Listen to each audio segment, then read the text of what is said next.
ഞാൻ കരഞ്ഞാൽ എനിക്ക് മാത്രമേ നോവൂ എന്ന് തിരിച്ചറിയുന്നിടത്ത് നമ്മൾ കരച്ചിൽ നിർത്തും. നമുക്ക് തെറ്റുകൾ പറ്റുകയും അതിന് ക്ഷമ ചോദിക്കുകയും ചെയ്യാറുണ്ട്. എന്നാൽ അത് തിരുത്താം എന്ന സുപ്രധാന ഘടകം നമ്മളിൽ പലരും ചിന്തിക്കാതെ പോകുന്നു. ആഗ്രഹിക്കാം, പക്ഷെ കിട്ടണമെന്ന് വാശി പിടിക്കരുത്. ആരെയും സ്നേഹിക്കാം, പക്ഷെ തിരിച്ചും അവർ സ്നേഹിക്കുമെന്ന് പ്രതീക്ഷിക്കരുത്. ഒരുപാട് സ്നേഹിക്കുന്നുണ്ടെന്ന് പറയുന്നതിൽ കാര്യമില്ല. അപ്പുറത്തുള്ള ആൾക്ക് തോന്നണം താൻ സ്നേഹിക്കപ്പെടുന്നു എന്ന്. സൗന്ദര്യത്തെ സ്നേഹിക്കരുത്. നിങ്ങളുടെ ജീവിതം ആരാണോ സുന്ദരമാക്കുന്നത് അവരെ സ്നേഹിക്കുക. നുണ പറഞ്ഞ് എന്തെങ്കിലും നേടാൻ നിങ്ങൾ ആഗ്രഹിക്കരുത്. അതിൽ നിന്ന് ഉണ്ടാകുന്ന ആനന്ദം അധികകാലം നിലനിൽക്കില്ല. മനസ്സിലെ വേദനയാണ് പലപ്പോഴും മൗനം പാലിക്കാൻ പഠിപ്പിക്കുന്നത്. എല്ലാവർക്കും നമ്മൾ വേണ്ടപ്പെട്ടവരാകുന്നത് അവർക്ക് വേണ്ടപ്പെട്ട സമയങ്ങളിൽ മാത്രമാണ്. നമ്മുടെ ജീവിതം വെള്ളത്തെ പോലെയാവണം. സാഹചര്യം മാറുന്നതിനനുസരിച്ച് ജീവിതത്തിൽ മാറ്റം വരുത്താൻ പരിശീലിക്കണം. എങ്കിലും ഒഴുകാനുള്ള വഴി നമ്മൾ തന്നെ കണ്ടെത്തണം.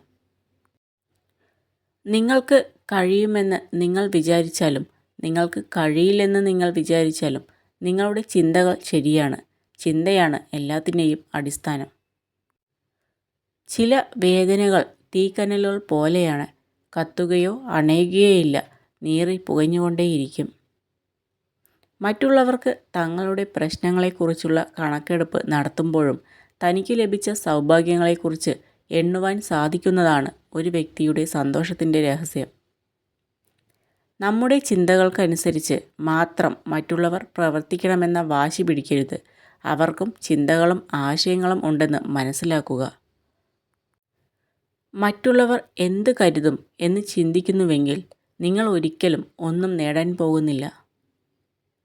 ജീവിതത്തിൽ വേദനിപ്പിക്കുന്ന പരീക്ഷണങ്ങളും പ്രതിസന്ധികളും ഒക്കെ ഉണ്ടാകും. അവിടെ നാം അസ്വസ്ഥരാകരുത്. അനുഭവങ്ങൾ നമ്മെ കൂടുതൽ കരുത്തുറ്റവരാക്കും. കുറ്റപ്പെടുത്തലുകൾ നമ്മളെ കൂടുതൽ പ്രാപ്തരാക്കും. മനസ്സിലെ സങ്കടങ്ങളായാലും സന്തോഷങ്ങളായാലും അവ തുറന്നു പറയാൻ ഒരു സുഹൃത്തുണ്ടെങ്കിൽ ജീവിതത്തിൽ നാം ഒരിക്കലും ഒറ്റപ്പെടുകയില്ല. മുഖത്തു നോക്കി ഉള്ളത് പറയുന്നവരോട് വെറുപ്പ് തോന്നാം, പക്ഷെ അവർ ഒരിക്കലും ചിരിച്ചുകൊണ്ട് ആരെയും ചതിക്കാറില്ല.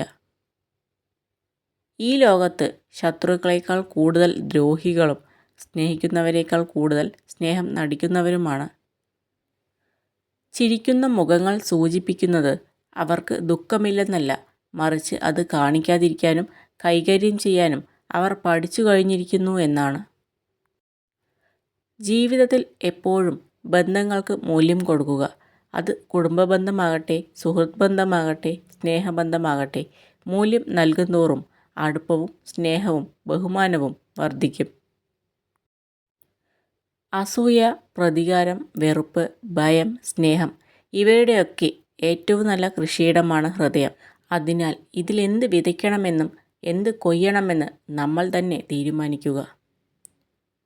ഒരു വാതിൽ അടയുമ്പോൾ മറ്റൊന്ന് തുറക്കുന്നു. പക്ഷെ പലപ്പോഴും നിങ്ങൾ അടച്ച വാതിലിലേക്ക് നോക്കി സമയം കളയും. നിങ്ങൾക്കായി തുറന്ന വാതിൽ കാണുകയുമില്ല. നമ്മൾ മാറാൻ ശ്രമിച്ചാൽ നേടാൻ ഒരുപാടുണ്ട്. ആഗ്രഹിക്കുന്നതിലേക്ക് മാത്രം ശ്രദ്ധ ചെലുത്തുക. നമുക്ക് മാറാനും നേടാനും കഴിയുമെന്നത് തീർച്ചയായ ഒരു കാര്യമാണ്. ഏത് ബന്ധമായാലും ഒരു പരിധിയിൽ കൂടുതൽ അടിമപ്പെടാൻ പാടില്ല. ചെറിയ അകലം എപ്പോഴും നല്ലതാണ്. എല്ലാത്തിനും അവസാനം നമ്മുടെ വഴിയെ നമ്മൾ മാത്രം. ഒരുപാട് വേദനിക്കാതിരിക്കാൻ ഏറ്റവും നല്ലത് ഈ രീതിയാണ്. ചിലർ ആലിപ്പഴങ്ങൾ പോലെയാണ്. നനച്ചിരിക്കാതെ കൈവെള്ളയിൽ വീണു കൊതിപ്പിക്കും. കൈപ്പിടിയിൽ ഒതുങ്ങിയെന്ന് തോന്നുമ്പോൾ അലിഞ്ഞു തീരുകയും ചെയ്യും. ചില സമയങ്ങളിൽ പലതും ഉപേക്ഷിച്ച് മുന്നോട്ടു പോകാൻ വളരെ ബുദ്ധിമുട്ടാണ്. എന്നാൽ നിങ്ങൾ അവ ഉപേക്ഷിച്ച് മുന്നോട്ടു പോകുമ്പോൾ നിങ്ങൾ ഇതുവരെ എടുത്തിട്ടുള്ളതിൽ വെച്ച് ഏറ്റവും മികച്ച തീരുമാനമായിരുന്നു അതെന്ന് നിങ്ങൾക്ക് മനസ്സിലാകും.